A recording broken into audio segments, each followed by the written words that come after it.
항상성은요, 살아있는 생명체의 체내 혹은 체의 환경이 변하더라도요, 환경 변화에 관계없이 일정한 상태를 유지하려는 성질을 이야기하고요.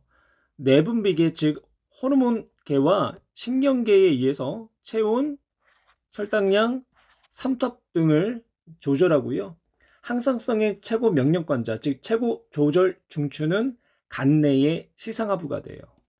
물리적이고 화학적인 환경 변화, 즉 자극에 의해서 신경은 정기적 신호에 의해서 전달되는 반면에요. 호르몬은 화학적 물질을 직접 전달하게 되죠. 호르몬의 특징을 살펴보면요. 호르몬은 내분비샘에서 생성돼서 분비되고요. 혈관의 혈액을 통해서 특정한 기관으로 운반이 된다라는 거예요. 우리 몸의 분비기관은요, 내분비샘 외에도 외분비샘이라는 분비기관이 있어요. 외분비샘은 특정한 물질을 분비관을 통해서 상피 조직 밖의 다른 곳으로 분비하는 분비기관이 되는 거죠. 외분비샘의 예는요, 침샘, 눈물샘, 땀샘 등이 있고요.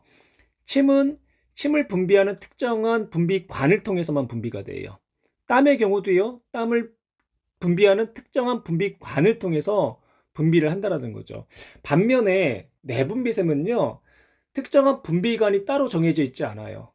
그러다 보니까 혈관의 혈액이나 혹은 림프관의 림프액을 통해서 표적기관으로 운반을 할 수밖에 없다라는 거죠. 표적세포 표적기관은요, 특정한 호르몬이 작용할 수 있는 세포 혹은 기관을 표적세포 표적기관이라고 하고요. 이렇게 특정한 곳에서만 호르몬이 작용할 수 있는 이유는요, 그곳에 호르몬과 결합할 수 있는 수용체가 있기 때문에 그래요. 또한 호르몬은요, 지속적이고 광범위하게 작용을 하고요. 매우 적은 양으로도 생리활동을 조절하고 결핍과 과다증이 나타난다는 거예요. 또한 몸속 환경을 일정하게 유지하고 생식 발생 과정 등에도 중요한 역할을 한다는 거죠. 그 외에도 척추동물 사이에는 종특이성이 없어요. 종특이성이 없다라는 것은요, 특정 내분비샘에서 분비된 호르몬이 다른 종의 동물에도 동일한 기능을 나타낼 수 있다는 거예요. 예를 들어서 돼지의 인슐린을 사람에게 주사해도요, 그 효과가 나타난다는 거죠. 호르몬과 신경은 신호를 전달한다는 공통점과 항상성에 관여한다는 공통점도 있지만 차이점도 있어요. 가장 큰 차이점은 신호 전달 속도랑 제속성이 되는 거죠. 호르몬은 비교적 전달 속도가 느린 반면에 지속성은 오래 가요. 신경은 속도는 빠른 반면에 지속성이 그리 오래 가지를 못한다는 거죠. 생장이나 2차 성징 발현과 같이 지속적이고 완만한 반응의 조절에는 호르몬이, 그리고 뜨거운 것을 닿았을 때 손을 즉각적으로 띄는 반응은 신경계에 의해서 조절이 일어나는 거죠. 그 외에 작용 범위를 보시면요, 호르몬은 범위가 넓고 신경은 반면에 좁아요. 사람의 내분비샘에는요, 뇌수체, 부신, 이자, 갑상샘, 부갑상샘, 정소, 난소 등이 있고요. 이런 내분비샘마다 다른 종류의 호르몬을 분비를 해요. 간내의 시상하부는요, 호르몬 분비를 조절하는 최고 명령관자, 최고 중추로 작용을 하고요. 뇌하수체를 조절하고요. 다른 분비샘의 호르몬의 분비를 조절을 하죠. 뇌하수체를 이제 보시면요, 간내의 시상하부 끝에 이제 달려 있고요. 전엽, 중엽, 후엽으로 구분되는데 성인은 대부분 중엽은 흔적만 남아있는 상태예요. 뇌하수체 전엽은요, 시상 하부에 의해서 조절이 되고요. 다른 내분비샘의 호르몬의 분비를 조절하는 호르몬을 분비를 하죠. 뇌하수체 후엽은 시상 하부에서 생성된 호르몬을 저장을 했다가 필요할 때마다 분비하는 장소가 돼요. 후엽에서는 항인용 호르몬을 기억하시고요. 항인용 호르몬은 수분의 재흡수를 촉진하는 호르몬, 삼투압을 조절할 때 항인용 호르몬이 조절을 하게 되는 거죠. 전엽에서는 많은 호르몬들이 있죠. 이 중에 갑상샘 자극 호르몬 기억하시고요. 그리고 부신거질 자극 호르몬을 기억하셔야 돼요. 갑상샘 자극 호르몬은요, 갑상샘을 자극을 해요. 그래서 티록신의 분비를 촉진을 하고, 부신거질 자극 호르몬은 부신거질을 자극하는 거죠. 따라서 당질 코르티코이드나 무기질 코르티코이드의 분비를 촉진시키는 호르몬이 돼요. 부신을 볼까요? 부신 겉질은 당질 코르티코이드 그리고 무기질 코르티코이드가 분비되는데, 이때 부신 겉질에서 당질 코르티코이드나 무기질 코르티코이드가 분비되기 위해서는 뇌하수체 전엽에서의 부신 겉질 자극 호르몬의 자극을 받아야 된다는 거예요. 이때 당질 코르티코이드에 의해서는 혈당량이 증가를 하고요. 또한 무기질 코르티코이드에서는 콩팥에서의 나트륨을 재흡수한다는 거죠. 즉 삼투압 조절에 관여하는 호르몬이다라는 거예요. 속질은요, 뇌하수체 전엽에 자극을 받지 않고요. 에피네프린이라는 호르몬이 분비되는데, 에피네프린은요 간에서 글리코젠을 포도당으로 분해하는데 작용하는 호르몬이 되죠.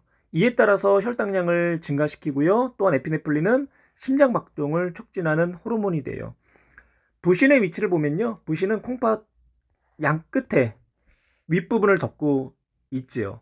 그 다음 갑상샘과 부갑상샘을 볼 텐데요, 갑상샘은 목에서 성대 아래쪽 기관에 연골이 나비 모양으로 붙어 있어요. 그 갑상샘은 갑상샘 뒤쪽에 콩알 크기로 이제 두 쌍, 즉 4개가 부착되어 있고요. 갑상샘에서 우리가 기억해야 될 호르몬은 티록신이에요. 티록신은 세포호흡, 즉 물질 대사를 촉진하는 호르몬이 되죠. 칼시토닌과 파라토르몬도 있는데, 칼시토닌과 파라토르몬은 뭐 혈장 내에서의 칼슘의 농도를 이제 유지하는 호르몬이 되고요. 칼시토닌과 파라토르몬은 교육과정 상에는 놓여 있지만 문제에선 잘 출제가 되지 않기 때문에 읽어보고 넘어가는 걸로 할게요. 그 다음 정수에서 분비되는 호르몬과 난소에서 분비되는 호르몬 역시 마찬가지로 교육과정 상에는 있지만 내신이나 모의고사에서는 출제가 안 돼요. 그래서 역시 넘어가는 걸로 할게요. 그 다음 이자는요, 소액을 분비하는 외분비샘인 동시에 호르몬을 분비하는 내분비샘이기도 해요. 호르몬은 이자섬을 이루고 있는 세포에서 분비가 되고요. 베타 세포에서는 인슐린이, 알파 세포에서는 글루카곤이 분비가 되죠. 베타 세포에서 분비되는 인슐린은요, 혈액에 있는 포도당을 세포로 이동시키는 역할도 하고요. 간에서 포도당을 글리코젠으로 합성하는 역할도 해요.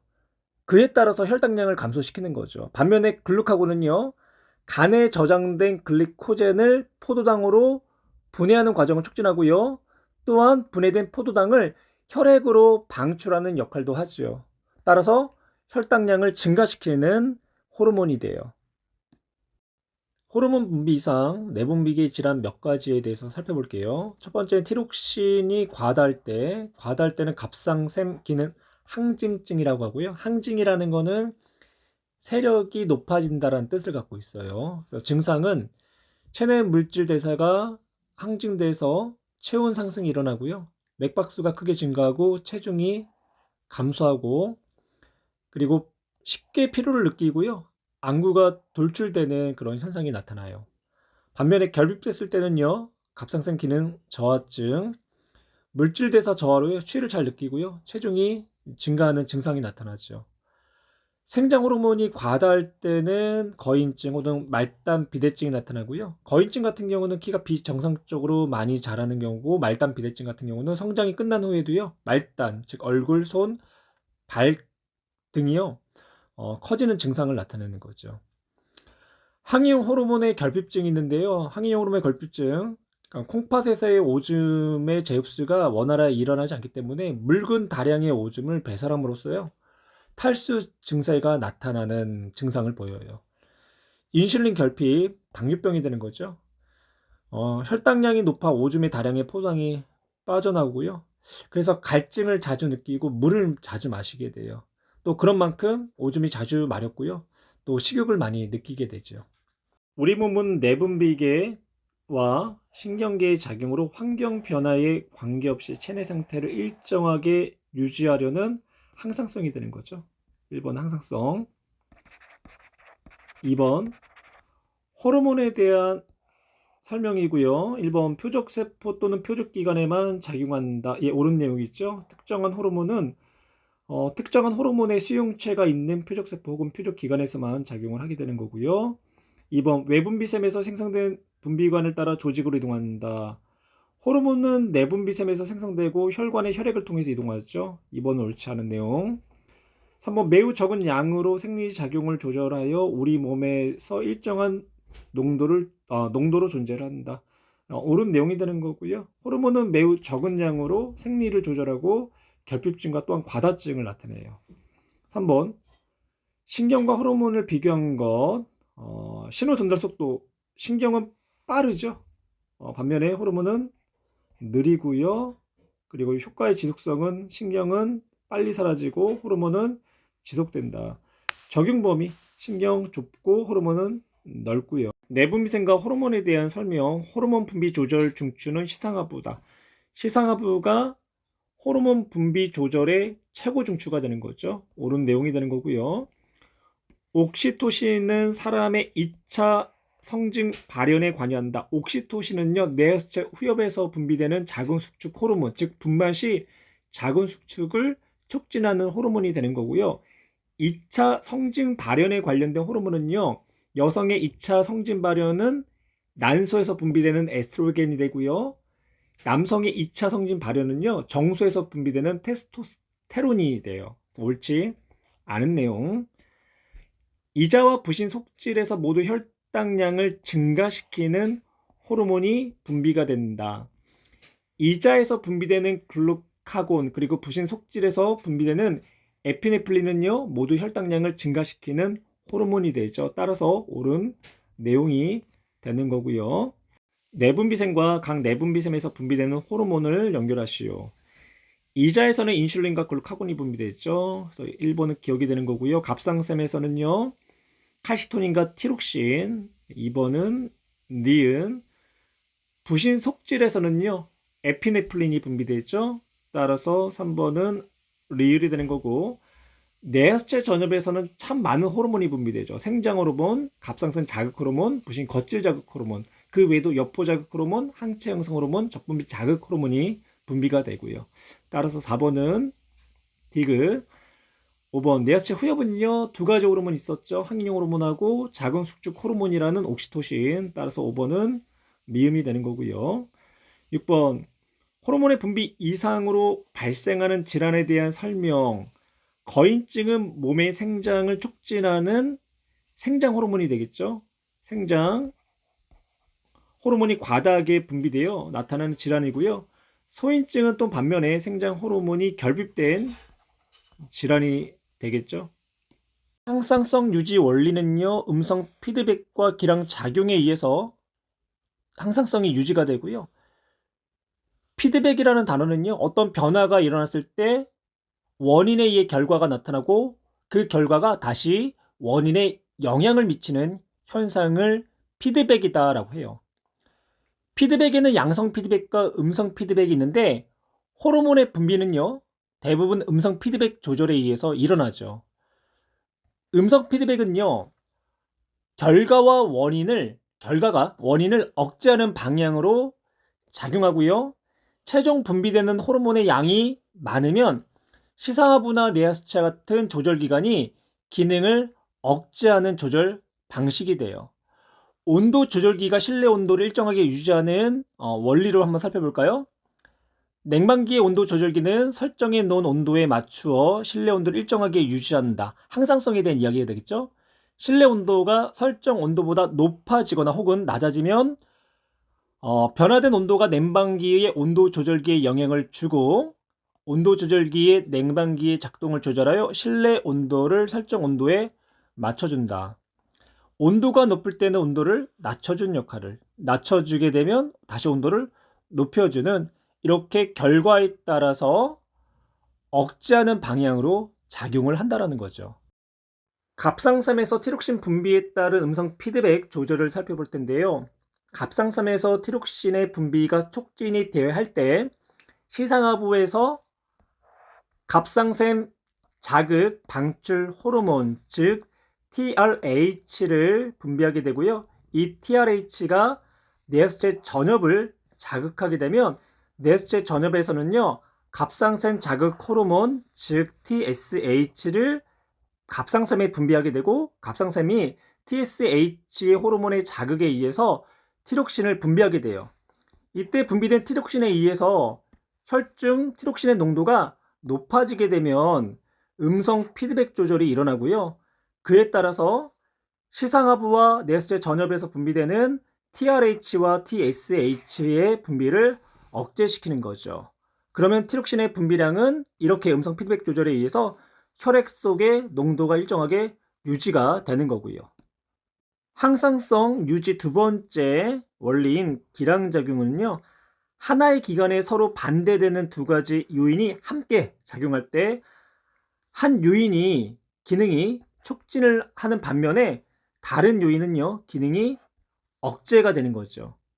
대표적인 예로는요, 자율신경계의 교감신경과 부교감신경의 기량작용이 있고요. 인슐린과 글루카곤의 혈당량 조절, 또한 카시토닌과 파라토르몬의 혈중 칼슘의 농도 조절 등이 있어요. 혈액 속의 포도당을 혈당이라고 하고요. 포도당의 농도를 혈당량이라고 해요. 정상인의 경우는 혈당량이 혈액 100ml당 70에서 110mg 정도를 유지하고요. 밥을 먹고 나서도 180mg을 넘는 일은 거의 없고요. 오랫동안 밥을 먹지 않아도 60mg 이하로 떨어지는 일은 거의 없어요. 이처럼 혈당량은요, 체내 일정한 범위 안에서 유지를 한다는 얘기죠. 혈당량이 높을 때와 낮을 때를 구분해서 이야기할 텐데요. 혈당량이 높을 때는 부교감 신경이 작용을 하고요. 이때 이자 베타세포에서 인슐린이 분비가 돼요. 음식물을 섭취하게 되면 소장에서 포도당이 흡수가 되겠죠. 따라서 혈당량이 증가하고, 혈당량이 증가하면요, 간 내의 시상하부가 부교감 신경을 통해서 이자의 베타세포를 자극하게 돼요. 이때 베타세포에서 인슐린의 분비가 촉진되고요. 이 인슐린은요, 간으로 이동해서 포도당을 글리코젠으로 합성도 하고, 또한 혈관에 있는 포도당을요, 체세포로 운반하는 역할도 담당을 하는 거죠. 그에 따라서 혈관 내 혈당량은 감소를 하겠죠. 혈당이 낮을 때는요, 교감신경이 작용을 하고 이자의 알파세포에서 글루카곤이, 그리고 부신 속질에서 에피네프린이 분비하게 돼요. 식사 후 오랜 시간이 지나거나 혹은 운동을 하게 되면 혈관의 혈당이 감소하게 되고요. 이때 간 내의 시상하부가 교감신경을 통해서 이자의 알파세포를 자극하게 되고요. 그러면 알파세포에서 글루카곤이 분비되고, 또한 교감신경을 통해서 부신 속질을 자극하면 부신 속질에서 에피네프린이 분비하게 돼요. 이때 글루카곤하고 에플린이 간에 저장된 글리코젠을 포도당으로 분해하는 과정을 촉진하게 되고요. 또한 포도당이 혈액으로 방출될 수 있도록 도와주는 역할을 하게 되죠. 따라서 혈당량이 다시 원래 상태로 증가하게 되는 거고요. 혈당량 조절이 일어날 때 부교감신경과 교감신경이 기량적으로 작용을 했고, 또한 인슐린과 글루카곤이 기량적으로 작용함을 알 수가 있었어요. 혈액 내 포도당의 농도, 즉 혈당량이 정상 수준보다 높게 유지가 되면 오줌을 통해서 포도당이 지속적으로 배출이 되는데요. 이러한 질환을 당뇨병이라고 하죠. 당뇨는요, 1형 당뇨하고 2형 당뇨로 나눌 수가 있는데요. 1형 당뇨의 포도당과 그리고 인슐린의 수치를 보면요, 포도당의 농도, 즉 혈당은 정상인보다 높게 나타나고요. 인슐린의 농도가 현저히 부족하게 분비가 된다는 것을 확인할 수 있어요. 이처럼 인슐린의 분비량이 부족한 거는요, 이자의 베타세포가 파괴됐기 때문에 그렇고요. 이런 1형 당뇨 환자들은요, 인슐린 주사를 주기적으로 맞아야만 돼요. 이런 1형 당뇨는요, 주로 소아에서 발생하고요. 성인에게서는 드물게 발생하기 때문에 1형 당뇨를 소아 당뇨다라고 이야기를 하죠. 2형 당뇨는 당뇨병의 약 90% 이상을 차지하고 있고요. 인슐린은 정상적으로 분비가 돼요. 하지만 이 인슐린의 표적세포인 체세포랑 간세포에서 인슐린 신호를 제대로 받아들이지 못하기 때문에 발병을 하는 거죠. 나이가 많아질수록 발병률이 증가하고요. 비만일수록 발병률이 높아지게 돼요. 그래서 2형 당뇨 환자들은요, 인슐린을 통해서 치료하는 것보다는요, 규칙적인 운동 그리고 균형 잡힌 식단을 통해서 혈당량을 조절하는 것이 필요해요.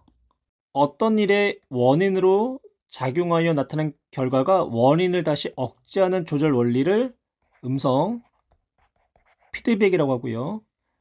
티록신의 분비 조절 과정을 나타내는데요. 갑상선에서 티록신의 분비가 촉진이 되면요, 이 티록신의 분비를 억제하기 위해서, 즉 티록신의 혈중 농도를 일정하게 유지하기 위해서 음성 피드백이 일어나고요. 따라서 시상하부에서의 TRH와 뇌하수체 전엽에서의 TSH의 분비는 억제가 되겠죠. 가로 안에 알맞는 말을 쓰시오. 가에 해당하는 조절작용을 음성 피드백이라고 하고요. TRH는 시상 하부에서, TSH는 뇌하수체 전엽에서 분비되고, 3번 갑상선 자극 호르몬 방출 호르몬의 분비가 촉진되면 티록신의 혈중 농도가 높아지겠죠. 4번 티록신의 혈중 농도가 과다하게 높아지면 갑상선 자극 호르몬 방출 호르몬과 갑상선 자극 호르몬의 분비는 낮아진다, 억제된다. 5번 티록신의 주성분인 아이오딘이 오랫동안 결핍되면 갑상샘이 계속 비대해지는데 이 비대증을 갑상샘 종이다라고 하죠. 갑상샘종. 다음, 기량작용을 하는 관계에 해당하는 거. 기량관계에 놓여 있는 호르몬 대표적인 게 인슐린과 글루카곤이 되죠. 칼시토닌과 파르토놈도 있고요. 그리고 신경 중에는 교감신경과 부교감신경이 있겠네요. 4번, 그림은 혈당량 조절 과정을 나타내는데 혈당량을 감소시킴으로써 혈당량을 유지시켰대요. 이때 작용하는 호르몬은 이자의 베타세포에서의 인슐린이 간에서 포도당을 글리코젠으로 합성하죠. 또한 이때 관여하는 신경은 부교감신경이 되는 거고요. 그 다음, 혈당량을 증감으로써 혈당량을 유지를 했대요. 이때 관여하는 호르몬은요, 이자의 알파세포에서 글루카곤, 그리고 부신 속질에서 에피네프린이 되는 거죠. 간에 합성되었던 글리코젠을 포도당으로 분해하는 역할을 하게 되는 거고요. 5번, 우리 몸에서 일어나는 혈당량 조절에 대한 설명이고요. 1번, 식사 후 포도당이 흡수되면 이자의 알파세포에서 글루카곤이 분비되는 게 아니라 베타세포에서 인슐린이 분비돼야 되겠죠. 2번, 운동을 하면 간에서 글리코젠을 포도당으로 분해하는 과정이 촉진하죠. 이때 관여하는 호르몬이 글루카곤과 에피네프린이 되는 거고요. 3번, 혈당량 변화에 따른 인슐린과 글루카곤은 기량작용으로 혈당량이 일정하게 유지된다. 예, 옳은 내용. 4번, 글루카곤의 분비가 촉진되면 글리코젠이 포도당으로 분해되어 혈액으로 방출된다. 예, 역시 옳은 내용이죠. 티록신의 분비 조절 과정을 나타냈고요. 시상하부에서 TRH가 뇌하수체 전엽을 자극하면 TRSH가 갑상샘을 자극하겠죠. 갑상샘에서 티록신이 분비돼서 간에서의 물질 대사를 촉진을 시키고, 또 티록신의 농도가 높으면 혈중의 티록신의 농도를 일정하게 유지하기 위해서 음성 피드백 조절에 의해서 TRH와 TSH의 분비가 줄어들겠죠. 따라서 티록신의 양도 줄어들고 그 결과 혈중 티록신의 농도는 일정하게 유지가 될 거예요. 1번, 내분비성 기억과 니은의 이름을 쓰시오. 기억은 뇌하수체 전엽, 니은은 갑상샘이 되는 거죠. 2번, 혈액 속 티록신 농도를 일정하게 유지하기 위해서 티록신 분비량을 조절하는 원리, 음성 피드백 조절이 되고요. 3번, 혈관에 티록신을 주사하면 TRSH와 TSH의 분비량은 어떻게 되는지 쓰시오. TRH와 TSH 분비는 각각 억제가 되는 거죠. 음성 피드백 조절에 의해서 억제된다. 4번, TSH 표적 기관은 갑상샘이다. TSH는요, 갑상섬을 자극하는 호르몬이죠. 따라서 표적 기관은 갑상샘이 되는 거고요. 티록신의 분비량은 기량작용으로 조절되는 게 아니라 음성 피드백으로 조절되죠. 옳지 않은 내용. 티록신의 분비가 촉진되면 물질 대사는 티록신은 물질 대사를 촉진하는 호르몬이죠. 그래서 억제된다, 옳지 않은 내용이 되는 거고요. TRH의 분비량이 증가하면 티록신의 분비량이 증가한다. TRH가 뇌하수체 전엽을 자극하면 뇌하수체 전엽에선 TSH를 분비해서 갑상샘을 자극하겠죠. 따라서 티록신의 분비량은 증가할 거예요. 그래서 옳은 내용이 되는 거고, 티록신의 분비량이 정상 수준보다 적으면 뇌하수체 전엽의 작용이 촉진된다. 티록신의 분비량이 정상보다 작으면 음성 피드백 조절에 의해서 TRH의 분비량이 증가할 거고요. 따라서 뇌하수체 전엽이 자극을 받겠죠. 옳은 내용. 티록신의 주성분이 아이오딘이 오랫동안 결핍되며 갑상샘 종에 걸릴 수가 있다. 예, 옳은 내용이 되고요. 호르몬에 의한 혈당량 조절 과정을 나타냈고요. 혈당량 수준이 평상시보다 높을 때는 이자의 베타세포에서 호르몬 A, 인슐린이 분비가 되죠. 인슐린이 포도당을 간에서 글리코젠으로 합성을 하고요. 혈당량이 정상 수준보다 낮을 때는요, 이자의 알파세포에서 글루카곤이 분비되죠. 그래서 간에서 글리코젠을 포도당으로 분해를 하고요. 1번 호르몬 A, B의 이름을 각각 쓰시오. A는 인슐린, B는 글루카곤. 호르몬 A와 B에 분비하는 이자섬의 세포를 각각 쓰시오. A 인슐린, 베타세포, B 글루카곤은 알파세포가 되는 거죠. 혈당량을 증가시키는 역할을 하는 부신 속질 호르몬은 에피네프린이 되는 거고요. 4번 혈당량이 정상 수준보다 높아지면 인슐린이 분비가 되겠죠. 분비량이 증가한다. 옳은 내용. 글루카곤은 간에서 포도당을 글리코젠으로 합성하는 게 아니라 글리코젠을 포도당으로 분해하는 역할을 하는 거죠. 옳지 않은 내용. 혈당량이 정상 수준보다 낮아지면 글루카곤과 에피네프린의 분비가 촉진됨으로써 글리코젠을 포도당으로 분해하고요. 옳은 내용. 간내 시상하부가 부교감 신경을 자극하여 부신 속질의 에피네프린을 분비하는 게 아니라 혈당량이 낮을 때는 교감 신경을 통해서 부신 속질을 자극하겠죠. 옳지 않은 내용. B의 분비량이 부족한 경우 당뇨병이 걸린다. B는 글루카곤이 되는 거죠. 당뇨병은요, 인슐린의 분비나 인슐린이 정상적으로 작용하지 못하기 때문에 혈당량이 높게 유지되는 질환이 되는 거죠. 따라서 옳지 않은 내용.